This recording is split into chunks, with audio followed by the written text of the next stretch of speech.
Witam w historii I kowie. Yeah, welcome to History and Coffee, whatever. I already finished mine a while ago, and I don't plan on having any more because it's late, so yeah. Anyway, um, so today I would like to talk to you about uh,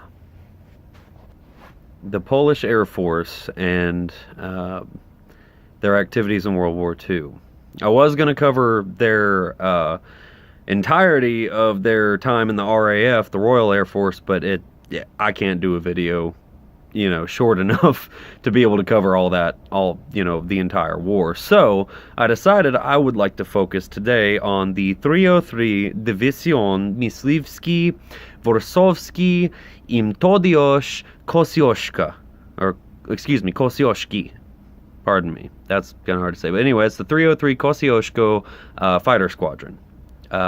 They were founded August 2nd, 1940, and were the highest scoring squadron in the Battle of Britain and the highest scoring Polish squadron in the entire war. To give you a little bit of background for the Poles, because a lot of people surprisingly don't know this. Now, I know most you World War II buffs know that war started September 1st, 1939, Rada, Battle of Danzig Bay, which was Gdansk, Poland. That was where it all began. They learned very fast to adapt, because at that point in the war, the invasion by the Luftwaffe was like 1,941 planes versus a mere 342 Polish planes that were obsolete. I mean, I think it was the PZL, P2s, and the P23s were designs from the 1920s. They were archaic. They were useless. They still fought, and they fought pretty damn well considering the circumstances. They did a damn good job with what resources they had, but as we all know, they were driven the fuck out of Poland. They were kicked out. So, went to France, then that fell through. France sucked, and they fled to Britain and joined the RAF, en masse. And they did an awesome job too. It's crazy. Whenever France fell, of the 7,000 Polish Air Force members that were to flee to London, or to Britain in general, 6,200 of them made it.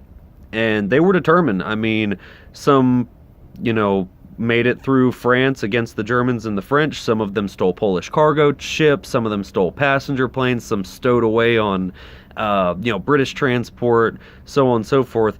And one guy literally crossed Asia and 2 oceans, went through Canada, the whole 9 yards, just to regroup with them in Britain. Awesome shit. Story for another day. So, the 303 Squadron. They were under British command initially, just like all of the Polish involvement in the RAF. The group commander at the time was a Mr. S.F. Vincent. He taught them, because of the language barrier between English and Polish, he taught them commands by strapping radios on their back and doing formations on bicycles. This was a great way to start, because they learned English command, and in no time, they were kicking ass.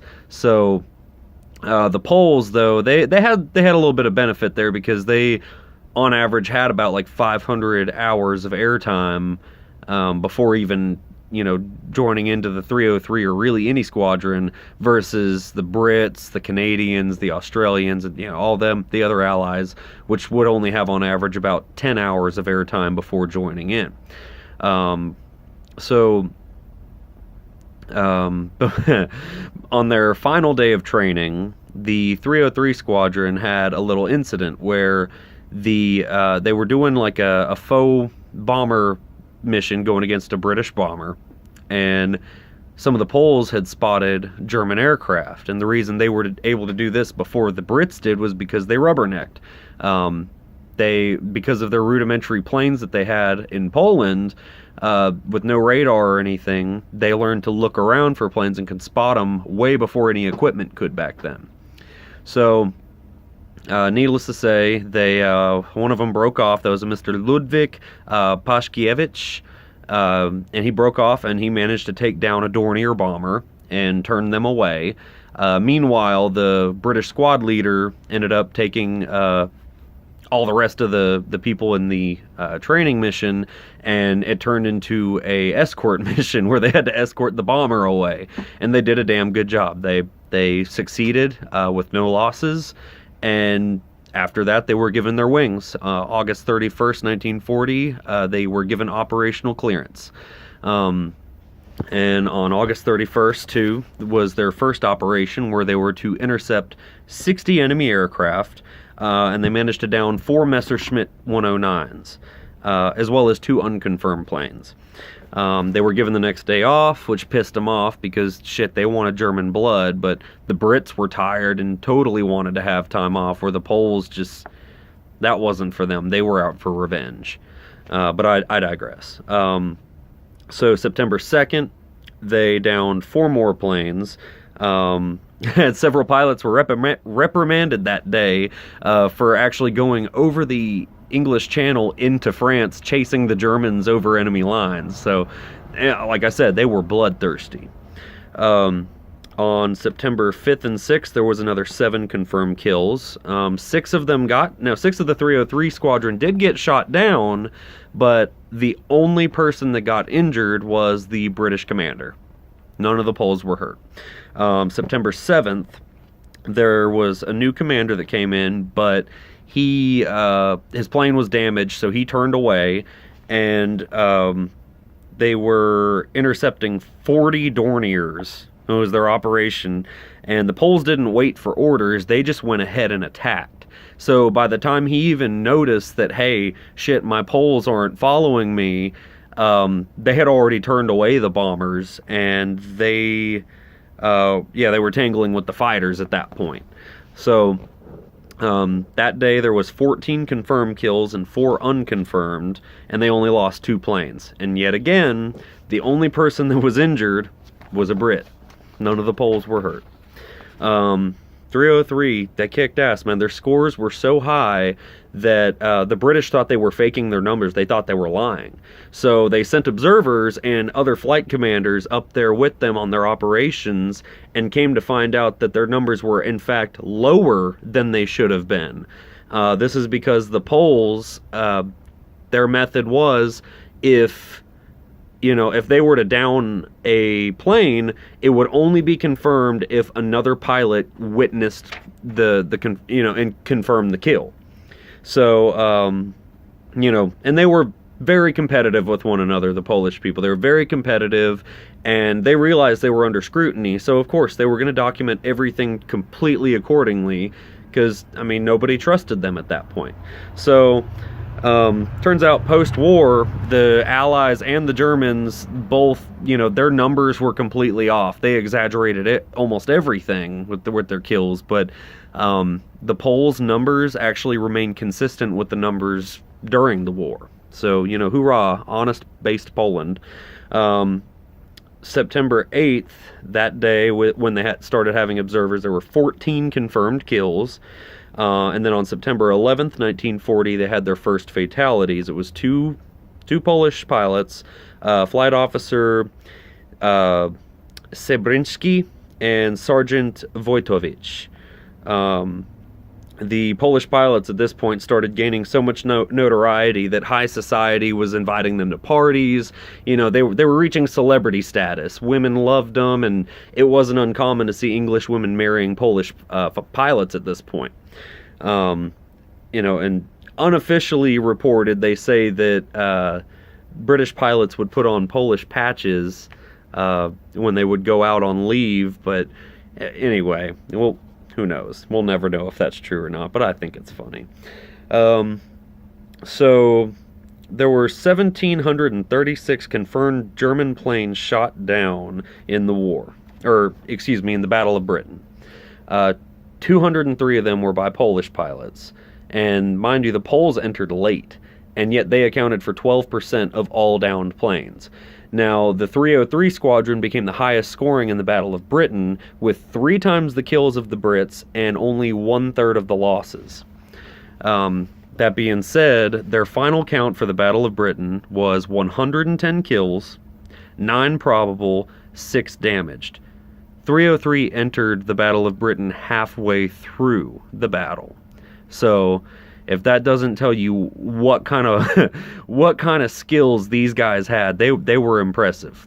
Out of all those skills, they only lost 8 of their own pilots. Their kill-to-loss ratio is considered to be similar to the Flying Tigers, excuse me, I burped, of the American Volunteer Group in China. So the Polish kill-to-loss ratio is 10.5 downed plane or kills per 1 pilot lost. The British numbers was, I think the ratio was 4.9 per pilot lost. So I'll read a little quote from the book Our Greatest Ally. Could 200 British have fought off the massive air raids of August and September 1940? There's no way to know, but fortunately they didn't have to find out. The Poles were there to bolster the RAF ranks in their finest hour. So, post-Battle of Britain, 1941, they gained total autonomy from the RAF, and the Polish Air Force was doing its own thing. They were back.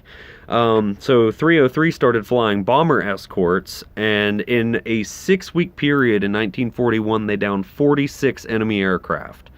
1942, the first U.S. Army Air Force requested that RAF adopt Polish tactics, and the USAAF, actually, their first fighter pilots were trained by Polish pilots and instructors, and flew their initial training with Polish squadrons.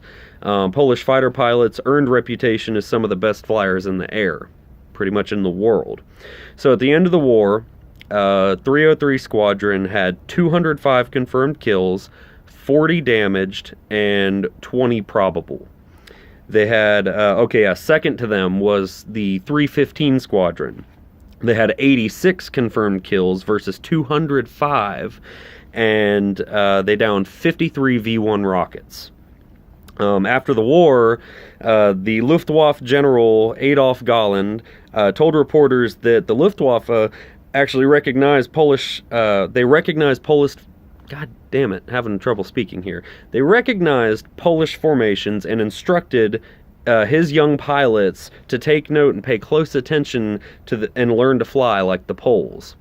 And I think that really speaks volumes of, just how dangerous these guys were. It's kind of similar to how at the end of the Battle of Warsaw, how even though the Soviets, the Americans, the Brits, pretty much everybody turned their back on the Poles when they all got arrested by the Germans. I couldn't believe this. The SS, there was a famous quote here that, sorry, I was stuttering. The SS actually saluted the Poles, even though they gained no recognition from all of their allies and had they turned their backs on them. Their sworn blood enemy, the Germans, saluted them because they saw how valiant, tough, and determined they really were to keep their city. So there's some honor there, and I think that really, it speaks volumes for how tough the Poles are, that there were times in the war where the Germans, they were human, and that really a lot of times the Allies, I'll be honest, they shitted on Poland left and right, which I find ironic because Poland was what began the war. But what are you gonna do, huh? Anyway, guys, thanks for listening.